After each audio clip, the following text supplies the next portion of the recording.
যতই বড় রাজা জমিদার হও না কেন, যতই দামি দামি খাট পালঙ্কে তুমি ঘুমাও না কেন, পাখিটা উড়ে গেলে ওই 3.5 হাত কাঁচা বাঁশের দোলায় তোমাকে নিয়ে যাবে সেই ভব পারে।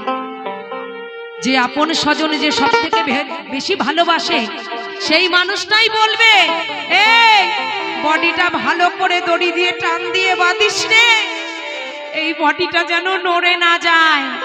তখন আর রাখি দাসী